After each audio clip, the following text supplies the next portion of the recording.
everyone, and welcome to this Lunch and Learn session hosted by Tree Stuff today, 9th of August 2021.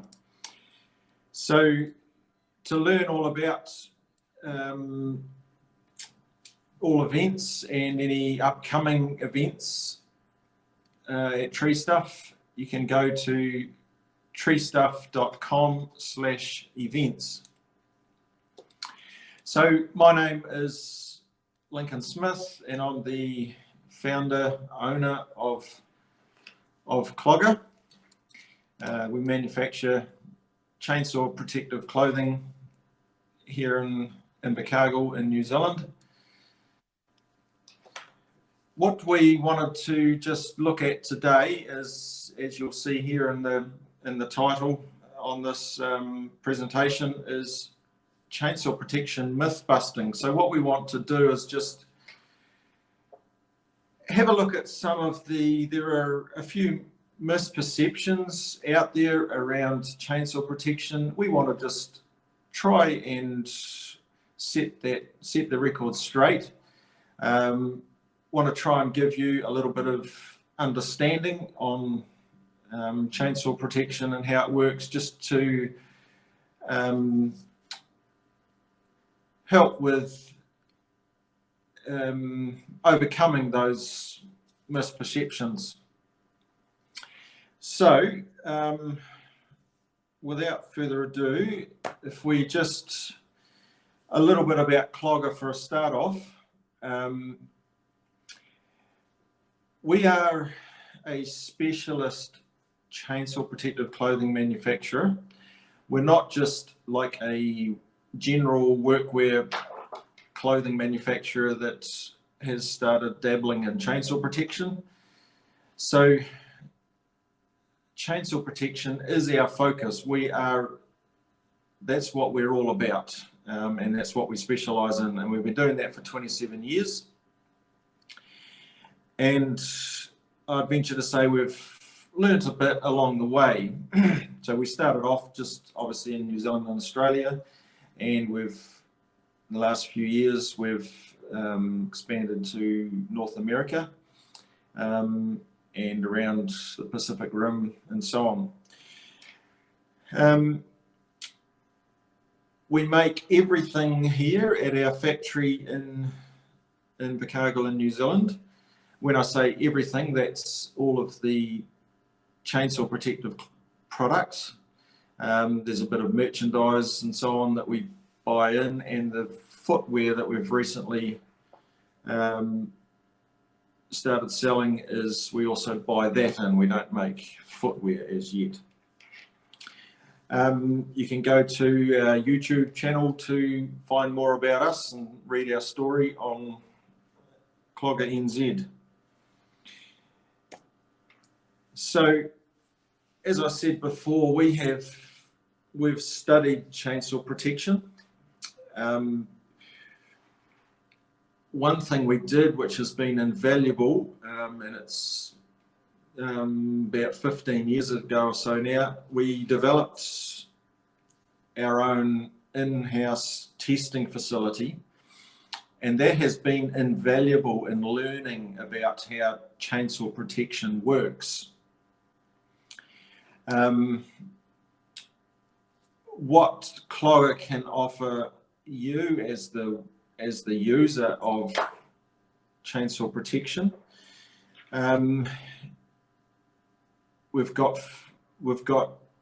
three things we've said here: choice, safety, and productivity. So the choice is we've got 5 different types of pants, 3 different types of chaps, all designed for different working environments, different hazards that you'll come across.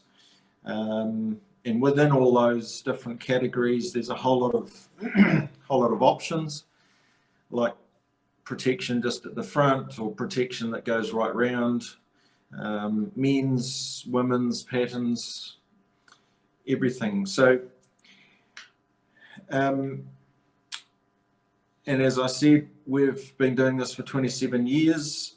we believe that, or safety is one that we will not compromise on.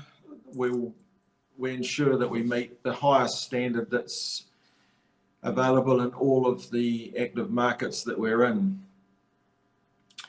From a productivity perspective, we believe that what we've developed here at Clogger is, because it's lighter, cooler, more flexible, that the wearer is able to do more in a day because they're not fighting against their PPE. They can just go with it. At the end of the day, they'll come home less fatigued because of those features, that it's lighter, cooler, and more flexible. So moving into the actual presentation, and just before we start, if anyone's got any questions, if you can save those up till the end, there'll be time at the end for a question and answer session. The first misperception that we wanted to just talk about, and we hear this often, people talk about chainsaw protection and they say, oh, that's that Kevlar stuff, or you know, how many layers of Kevlar do you have in this?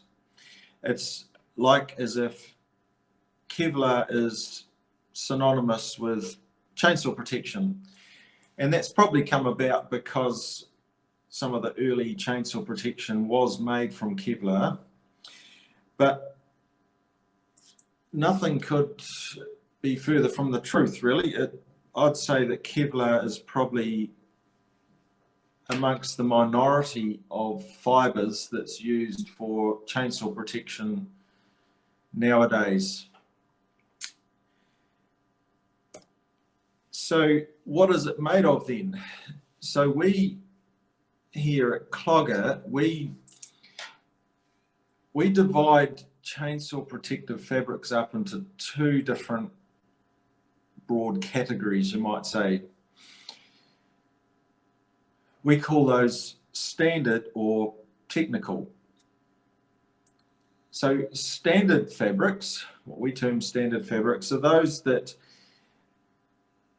they're made from just the standard synthetic fibers, polyester, nylon, polypropylene, these just inexpensive fibers.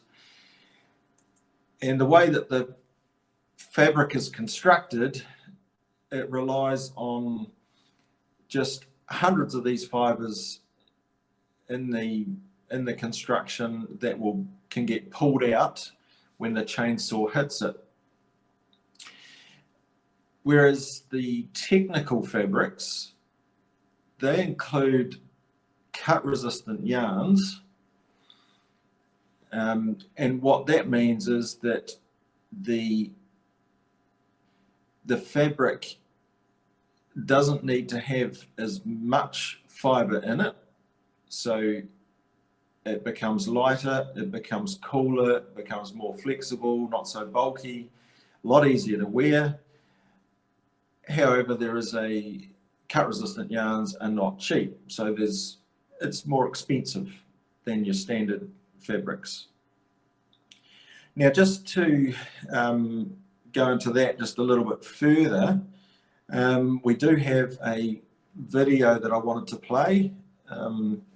It's not the greatest video, but it shows the difference between the two fabrics. If we could play that, Kale. This particular fabric here is knit construction using the warp knit weft insertion method. Now, if you look very closely, you can see the like you might say, the zigzag. Have we got some sound, Kale? I can't hear anything. That's the base construction, which is the knitted part, and then the fibres that are running straight through parallel to each other are inserted fibres, which are what pull out when it gets cut by a chainsaw. You'll see on this side, the fibres you can see are the weft fibres, and on this side, the fibres you can see running this way are the warp fibres.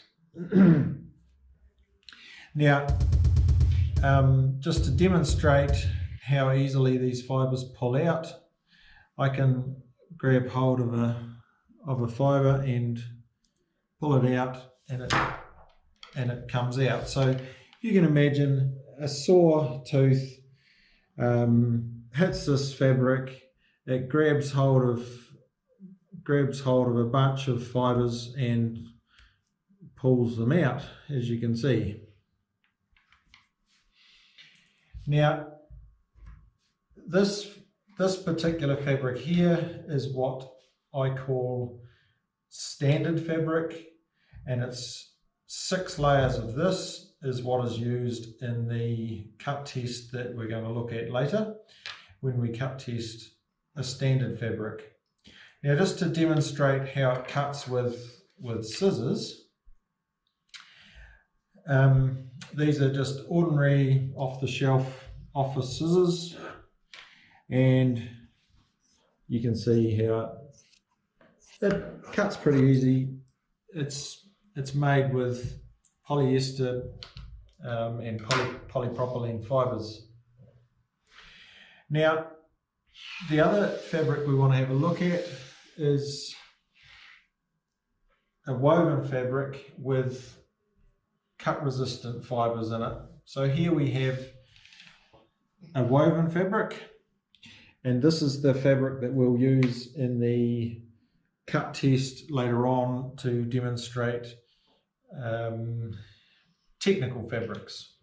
So as you can see here, we've got the structure is much more defined as in a rectangular structure where the yarns are woven together, and you'll see these heavier yarns are the cut resistant yarns. Still works very much the same. I can grab hold of a fibre and pull it out like so. You'll see how that when I pulled that, I actually got hold of a fibre, one going one way and one the other way. So I pulled out a fibre in both directions at the same time. However, cutting this with ordinary scissors is quite a different story. It just does not want to cut. That's because these, you can see how it's all just chewed up. These fibres here are cut resistant, and that's what happens with when a chainsaw hits it. You'll get pretty much all of those cut resistant fibres will pull out and clog up the saw.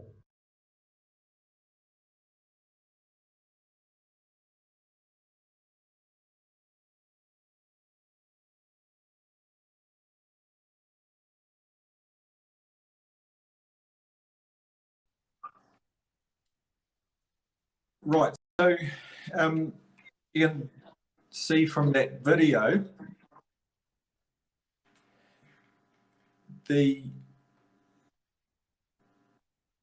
Kale, we're getting a bit of echoing.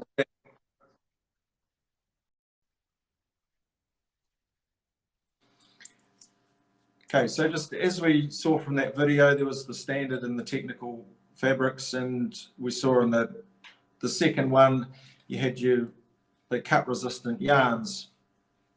Now, coming back to this Kevlar question, Kevlar is just one of 3 cut resistant yarns that are currently available commercially nowadays.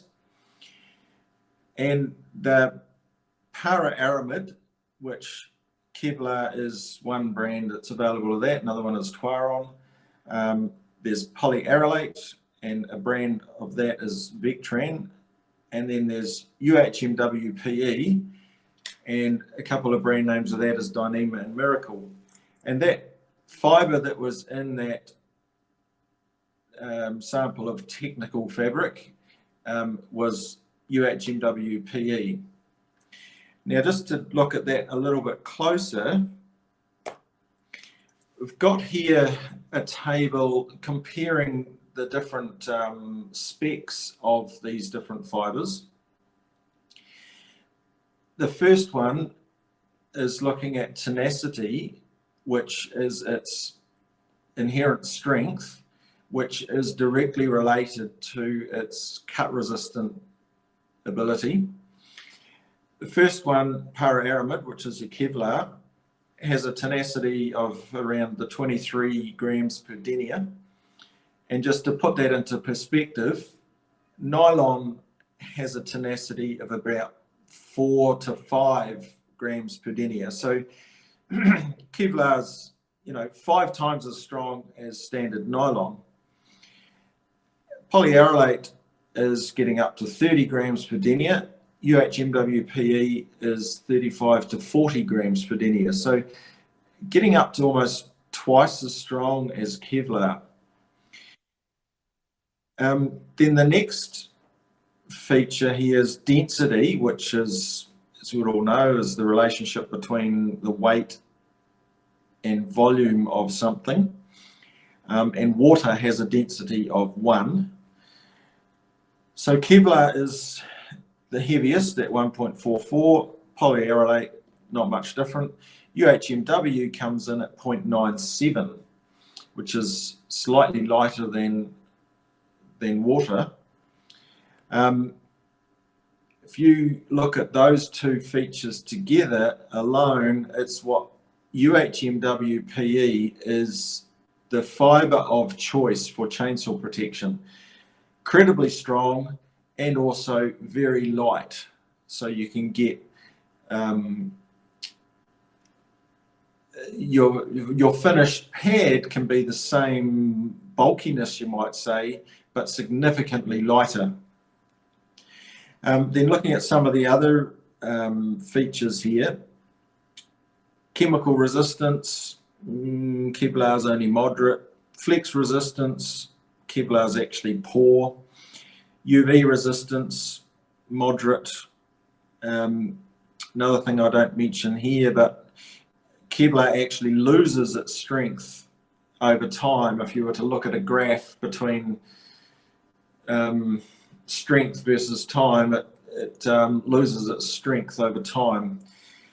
What Kevlar is good for is this last one, and that's its flame resistance. Excellent flame resistance, hence it's used extensively for wherever there's something needed to resist high temperatures, heat, flames, etc. So UHMWPE, from this table, that is the fibre of choice for chainsaw protection nowadays. Incredibly strong and very light and very flexible, doesn't break down, it's resistant to all the chemicals and so on. It does have one drawback, and that is it has a very low melting point.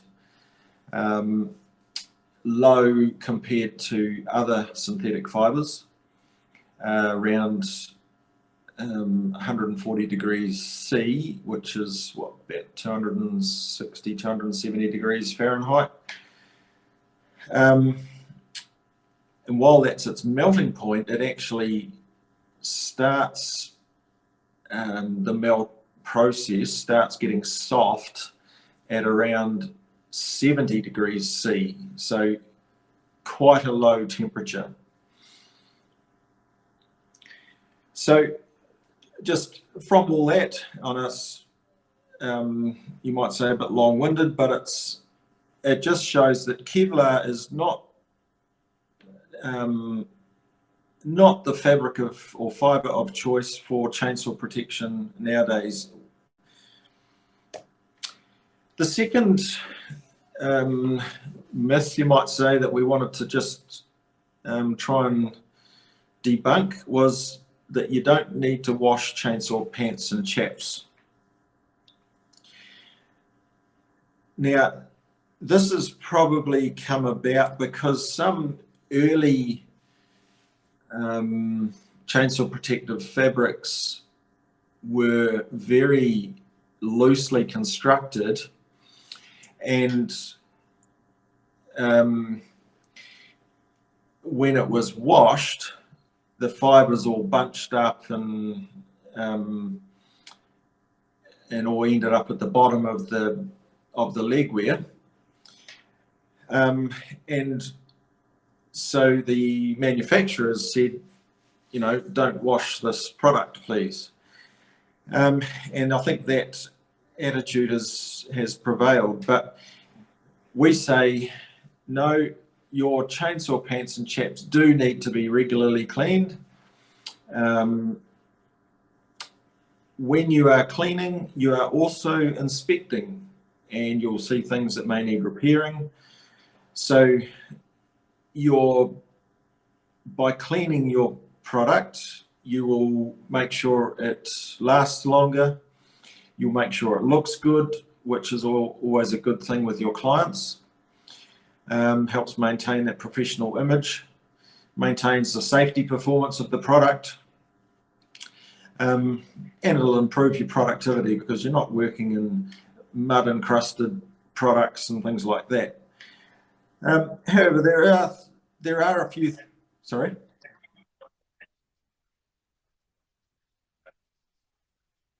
Yeah, I'm on washing your chainsaw garments.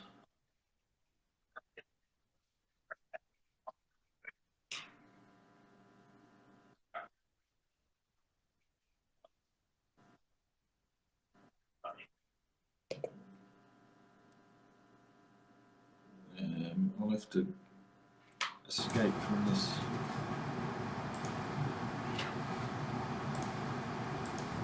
Sorry, everybody. We've got a little bit of I think a glitch in the internet here, trying to get his presentation back to where we can see it. Give us about 10 seconds.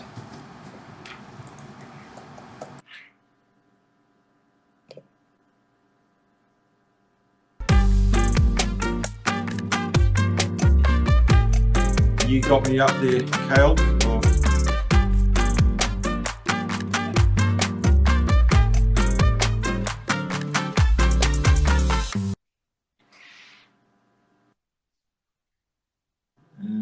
Okay, so I've refreshed again.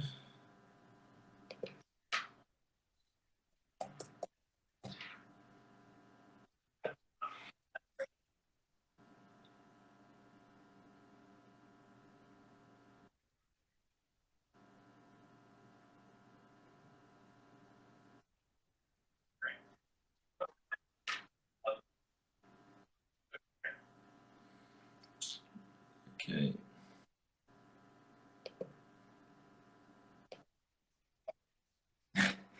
I'll just have to,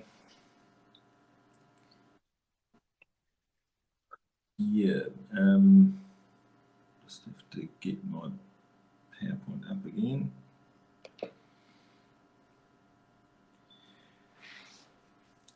Okay, so there are some things that you need to be aware of when you are washing your garments.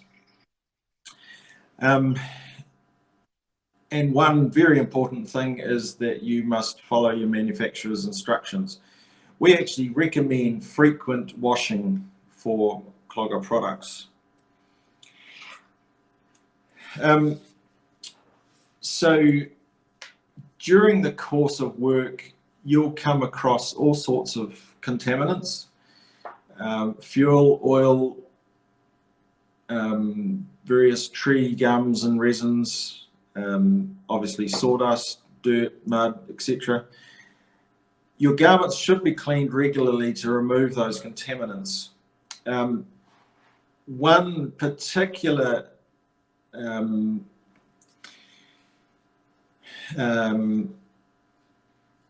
instance where this is very necessary. Sorry, Kale, I'm getting a bit of echoing here.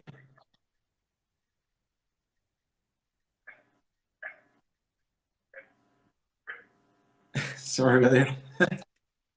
Sorry, all you viewers. So if you've got, if you're wearing our ArcMax product, which is inherently fire resistant, and you're working in an environment where, like around power lines or fighting wildland fires or something like that, where you need that fire resistance, if you've got fuel and oil contamination in your product, that's going to reduce the fire resistance of your garment. Very important to keep your ArcMax garments free of fuel and oil. The other side that you need to be keeping your garments clean is just from the professional side of things. It looks better. Clean garments are more pleasant and easier to work in, and they're going to last longer. So you're going to, the lifetime of your garments is going to be extended by maintaining them, keeping them clean.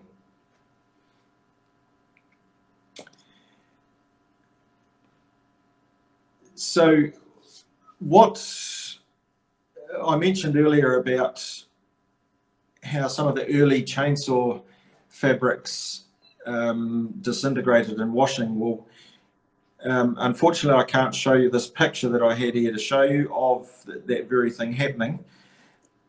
What's in the washing process, you've got two, you might say, forces that are present, and that's agitation and heat. So you do have to avoid excess agitation, and you have to avoid excess heat. With excessive agitation, you can get, with some fabrics, especially some of the standard fabrics, the fibers can start migrating from the structure and can bunch up in the inside. So excess agitation is not good for chainsaw protection, and same with heat. As I said earlier, UHMWPE, so if your fabric has got that in it, you need to avoid high heat, as in hot washes or hot tumble drying, avoid completely. So the two things to bear in mind when you're washing garments: use a gentle machine wash and use a warm temperature, not hot. So those are the two golden rules for washing. There is one other point that I'd like to make too, is that with your first few washes, you can get a little bit of shrinkage with your garments. This is normal. The standards limit shrinkage to under 6%. Typically, Clogger products in the first few washes will shrink to around that 0 to 4% mark. So washing, to sum up, washing is recommended for your chainsaw garments. The third myth, you might say, that we wanted to just look at was that chaps will work as long as you have a couple of straps on. So we hear often of people that will just put their chaps on, buckle them around the waist, and they've got a flap of fabric down the front of their legs that's going to work. Well, I would like to say emphatically that it is pointless having a high quality chainsaw protective pad if it's not held in place on your leg securely. In fact, that's one of the things that is stated in the standard, that the chainsaw protective pad must have a means of being securely fastened to your leg. Now here at Clogger, we put 5 buckles down the back of each leg, because we've seen this and we've seen it on the test bed and so on. What can happen if the chaps aren't securely fastened around your leg? You think of a chainsaw, and the chain can be traveling at like 70 to 80 kilometers an hour or 40 to 50 miles an hour. When that hits the chainsaw pad, the force is huge, and anything of that pad that is unsecured just be flicked out of the way just instantly, exposing your leg underneath. Hence, we provide 5 buckles down the back of each leg, and each one of those must be fastened to provide the protection that's intended. Now, we always put a strap right at the very bottom of the chaps. We think this is incredibly important. For the reason I said earlier, that anything that's unsecured, if it was hit by a chainsaw, that will get flicked out of the way instantly. So if your bottom strap is, say, like 6 to 8 inches above the bottom hem of the chaps, anything below that bottom strap is essentially superfluous. I like to think that pants are actually a lot safer than chaps, because it's like having 100 straps, just a whole series of straps all the way down the leg. Every one of them is done up all of the time.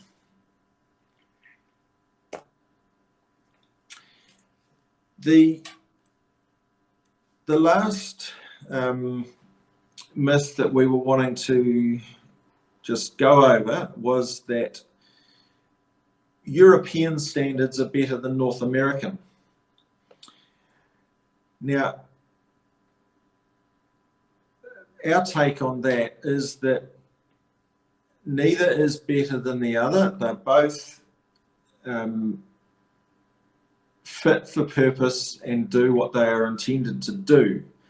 But there is a lot of misperceptions around how the two different standards correlate, and a lot of people see the numbers as interchangeable. Well, I'd like to say that they are not. Now,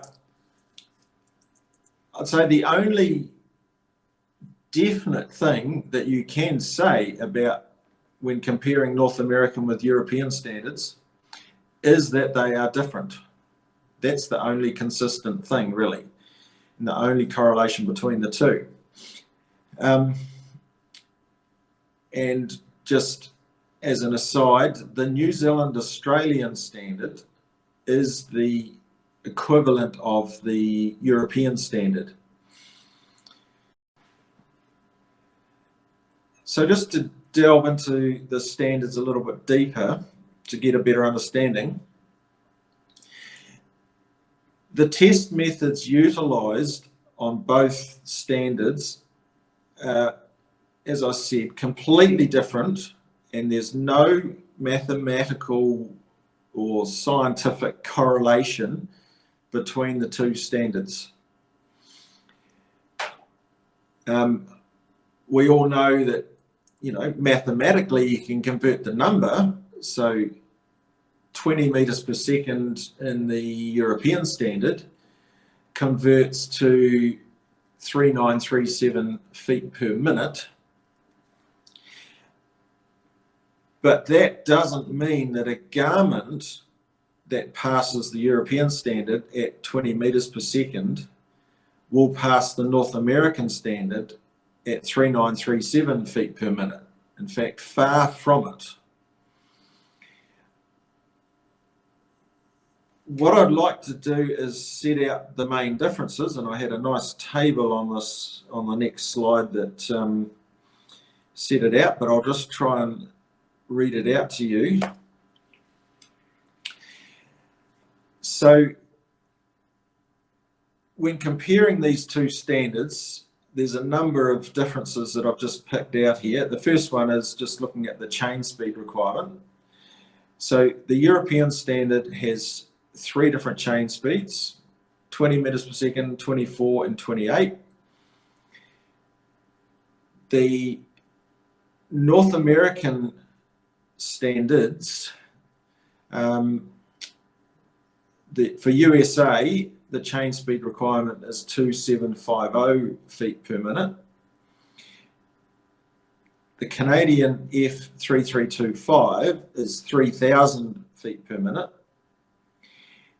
And the alternative Canadian standard, which is for British Columbia, so WorkSafe BC standard, is 3,300 feet per minute when they are all tested according to ASTM F1414. So same test method, but 3 different chain speed ratings for North America. Now, probably one of the most significant differences between the European standard and the North American standard is the status of the power at the point of release. So with the European standard, when the chainsaw is positioned just immediately above the specimen on the dummy leg, and when that is released into the garment, the power is cut. Then for the North American standard, now you can see Kale is just pulling that up there. The North American standard, when the garment is dropped into when the saw's dropped into the garment, the power stays on. So if you can imagine European standard, all that's continuing to drive the chain when it hits the garment is the inertia of the chain in the sprocket area. Whereas with the US test, the whole power unit is still driving that chain and continuing to chew into the garment. Now, another very significant difference is the height of the bar above the specimen before it's dropped in. So the European one is poised just 1/8 of an inch or 3 millimeters above the garment.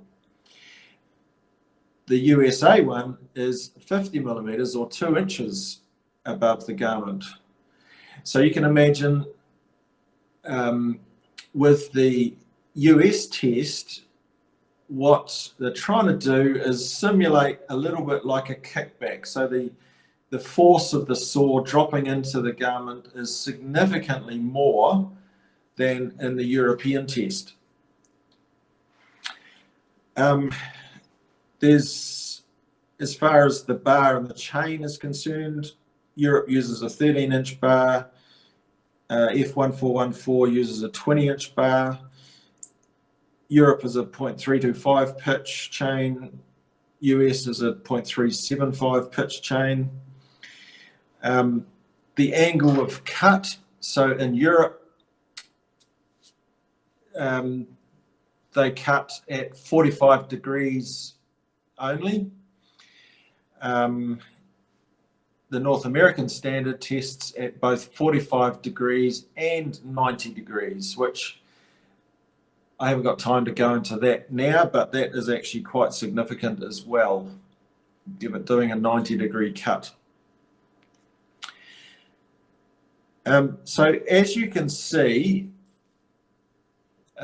there's a number of differences between the two standards. In this post here that Kale's got up on the screen, there's probably 15 different main differences between the two standards that I've identified there. However, they both achieve the same outcome, and that is that they provide a benchmark whereby all garments tested to that standard are measured against. So the European standard provides a benchmark to compare this garment and that garment that are tested to that standard. The North American standard provides a benchmark that this garment and that garment, how they compare, because they've both been tested to the North American standard. What I'd just like to stress that there's no correlation between the two. So just because one passes one standard doesn't mean to say it'll pass the other one. One thing you can say is that garments that pass either of those tests, they will most likely prevent a serious, horrific injury if you are hit by a chainsaw. So the importance of wearing some sort of chainsaw protection can't be stressed too much. As long as it is certified to the standard, that is your guarantee that it's going to stop a chainsaw. I shouldn't say guarantee. The wording that is used is, it is there to reduce the risk of injury. It's not a guarantee that it will prevent an injury totally, but it's going to reduce the risk of injury. Well, that brings us to the end of the presentation. Sorry for the glitches there. Has anyone got any questions they'd like to ask? I do actually have a couple questions for you here. Yep. We could try to run through these. Justin was asking, how long should the outer material last if you're doing proper upkeep and washing of your chainsaw protection? Okay, Justin didn't say whether he's using pants or chaps. No. No. I'd say to answer the question, it does depend on what environment you're working in. So if you're, say, a ground crew and you're working in, something really rough like blackberry, or I don't know what you have in USA that's really thorny and prickly, your garments are going to get a lot more wear than if you're just working in, grass and residential backyards. That is where we have different products for the different work environments. So we have, in the chaps, for instance, we have some products that have got, you might say, lower tear strength outer, but they're designed for wearing in hot climates. So the garment outer, it breathes and it's lighter and it's more flexible, but it's not designed to withstand blackberries and so on. But if you're working in thorny, really rough stuff, then we have the Defender Pro chaps, which has got a much, much tougher outer fabric. That's what it's designed for. And likewise, if you're climbing, the Zero trousers, they're designed for your hot climates. we've tried to get a balance between weight and strength to make them as strong as possible. But at the end of the day, we've designed the Zero trousers to be as light and cool as possible. Whereas if you're needing strength and durability because of the environment you're working in, the Ascends might be the more appropriate product to use for that. I don't know if that answers the question, but I would expect that you would get, as a rule of thumb, 12 months life out of a garment. All right, perfect. I've got Woodpecker Arborist was asking about adding repair patches.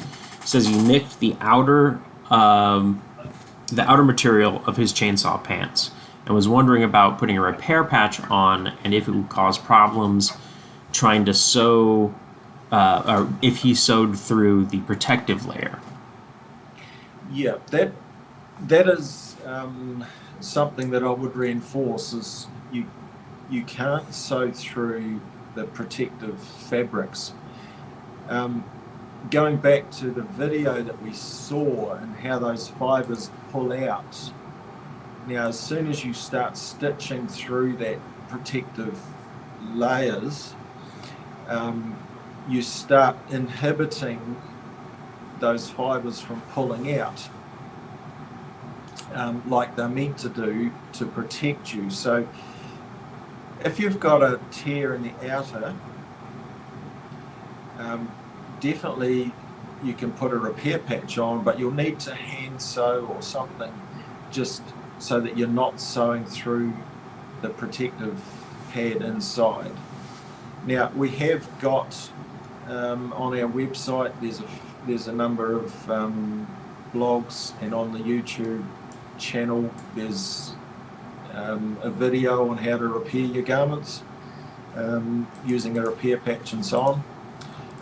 We do put in a little repair patch piece of fabric with each garment, but if you need more, just give us a shout out and we can send more fabric, no problems at all, free of charge. Perfect. Knigget on YouTube was asking about cleaning fibers from the saw if you do have an accident. Is there a best way to do that? Should you do that in the first place? Yeah, if you do have an accident, you do have to clean the chain out very thoroughly, because these are synthetic fibers. As soon as you get a bit of heat on them, and of course with a moving chain, it does heat up significantly, and those fibers can melt and melt onto your nose sprocket or things like that, and can actually block the chain up, the bar up. So yeah, if you do have an accident, you have to be very thorough in getting all of the fibers out. It's just a case of taking the cover off and pulling those fibers out one by one. Mostly you can wind the chain back a little bit and it unjams the sprocket and frees up those fibers a little bit. Sometimes you might have to take the whole sprocket off and make sure the bearing on the end of the drive shaft is all clean, because you don't want any of those fibers in that bearing that would heat up and melt inside the bearing. That'll just seize the bearing up. So yeah, you've got to be very thorough in getting all of those fibers out. What I would say is if you have had an accident, I'd just reinforce that the garment itself then needs to be discarded, because there's no guarantee that it's going to stop a chainsaw a second time. You've already pulled out a lot of the fibers, so there's not the same amount of fibres there for the next time, and it very likely will cut right through. Okay, Robert was asking about using Technu, which is a poison ivy chemical, on your pants and on your chaps. For other chemicals, like whether it's mosquito spray and things like that, is there any sort of consideration that is different for using chaps than there is for just regular clothing? No, it's fine. Techno is great. I think there's a couple of other products out there as well for removing the urushiol, the oil that's found in poison ivy. Very important to wash those garments thoroughly. I say do about 4 complete wash cycles with the Techno product to make sure that you've got rid of all that urushiol, or however you pronounce that word, but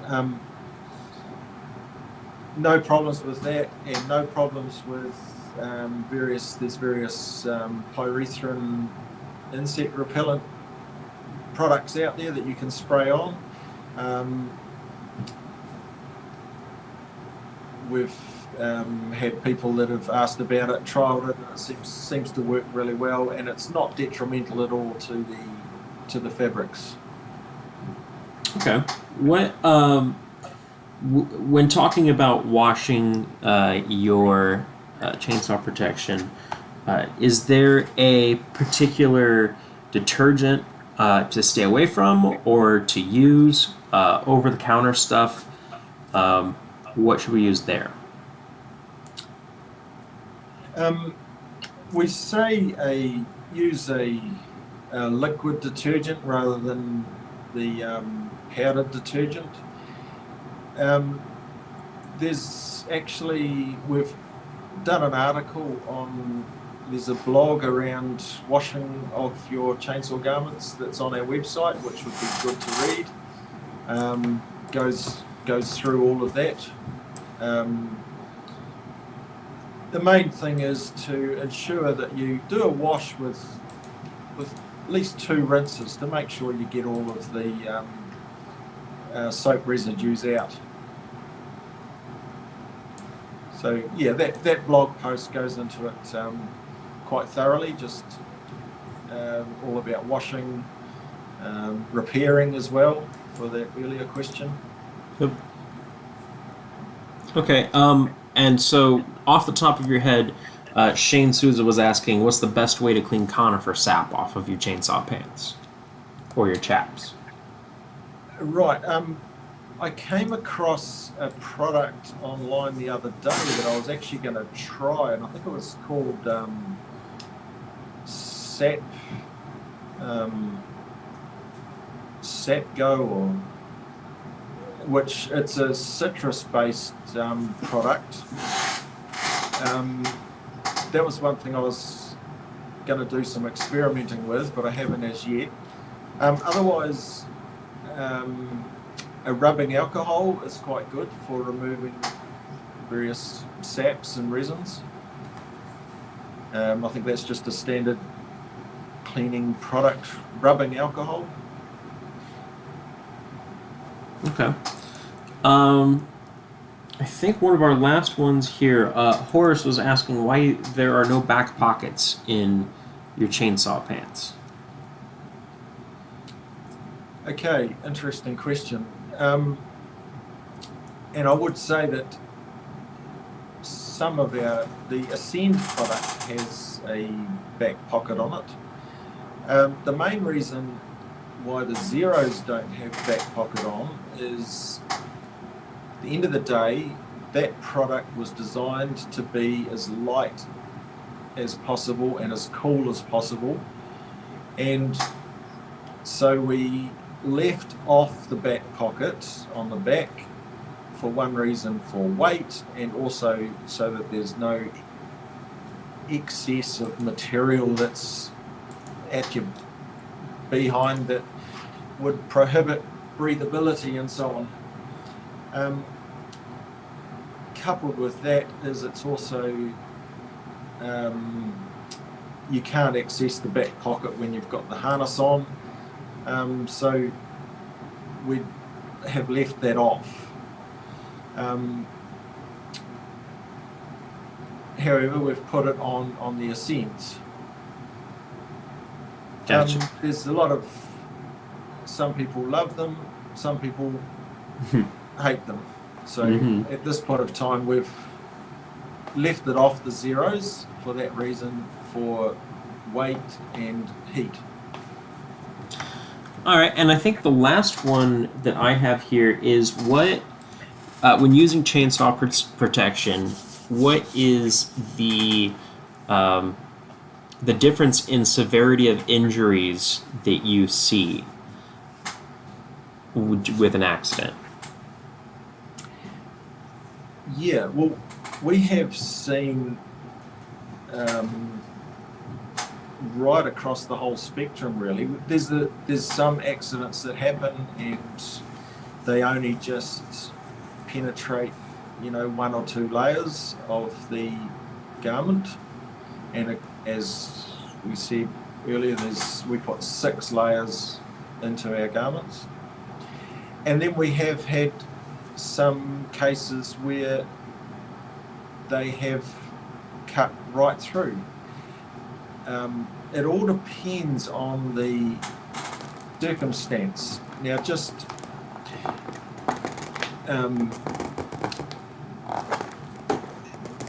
when I say we've had a cut through, we don't hear of them very often, but we actually had an instance about 3 months ago, and the accident happened. It was very strange, where the bar was getting, he was trimming a trunk, and so the bar was vertical, and he was cutting back towards himself, and the cut followed up through. He didn't stop the movement of the bar, and it carried on up and went straight into his shin in a vertical orientation, with the very nose of the bar that went in. Now, if you can imagine a bar, the flat of the bar going into your chainsaw garment, the teeth are moving across the fibres, whereas when the nose of the bar goes into the garment, the teeth, as they're moving around the curvature of the nose, on the upper side of the nose, the teeth are almost going straight in. So it's quite a different cutting action. Now, we investigated this cut through, and this is what we came up with when we looked at all the information we had about the cut and so on, and it was all consistent with the type of cut. It was the teeth moving straight in, and that person, he did have to have a couple of stitches, but if he hadn't been wearing them, he would have had a horrendous injury on his shin. So as we said earlier, it's not a guarantee that you won't get an injury, but it reduces the risk of serious injury hugely. So yeah, we've seen all right from very minor damage to the garments to complete cut through. Okay, I don't know if that answers the question. Or yeah, not, I think it does. Yes, most definitely. So what you're saying is, even if you're wearing chainsaw pants, you still need to properly use your chainsaw. Yes, it doesn't negate the proper use of chainsaws. Exactly. All right. That is all the questions I have for you right now. Thank you once again for doing this. If you have anything else to say or else to sign off with, then I think we can get back to work. Great. Well, thank you very much, Cale, for putting this on and hosting it, and thank you to all you listeners out there, and wish you all the best. Okay.